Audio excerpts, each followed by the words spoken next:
ستاسو په علم کې دا چې په 19/9/2021 باندې یو کس قتل کړی شوی او چې د هغه نامه محمد ابرار وه.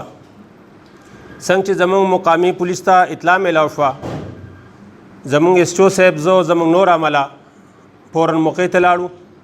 په یو ټي زیډ ګاډي کې ناش پروت و چې وروسته بیا د هغې ورور راغی او د هغه شناخت یې وکړو چې دا زما ورور دی او رپورټ یې وکړو.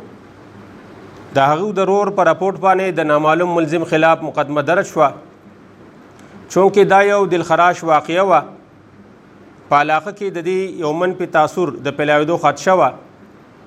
زمونږ مشرانو جناب آر پی او صاحب عبدالغفور افریدي صاحب، زمونږ ډي پی او صاحب جناب دلاور خان بنگش صاحب په دې باندې ډېر سخت نوټس واغستو او هدایت جاری کړو چې یاره دا مقدمه دې زر ته زره ټریس کړی شي، ملزمان که یوي که هر سوي زر ته زر دې ټریس کړی شي، دې دپاره چې د علاقې نه د امن په تاثر ختم شي.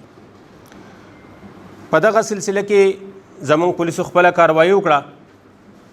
د مدعي د رپورټ د دعویدارۍ سره سره زمونږ چې کم په ساینسي خطوطو باندې تفتیش و، هغه زمونږ د علاقې مشران کشران همزولي وغیره چې هغوی زمونږ دپاره د محبرینو کار کوي، د هغوی اطلاعانې د هغوی د اطلاعګانو وغیره پیش نظر الله تبارک وتعالی رحم وکړو، هغه ملزم ټریس شو چې د هغوی نامه صحاب ده، هم د دې منګورې رنګمالي اوسیدونکی دی. هغه زموږ سره په دې مقدمه کې گرفتار دی. د هغه په نشاندهۍ باندې کم چې هغه د دې مقتول نه د جیب نه پیسې اخیستې وي چې د وینو څخه دي چې 38,430 روپۍ دي، هغه هم برآمد شوي دي.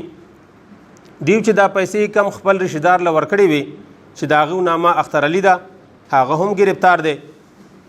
په دې مقدمه کې تفتیش شروع دی. انشاءالله نور چې څوم څه حقایق مخې له راځي او موږ ستاسو د وړاندې تاسو ته پیش کوو.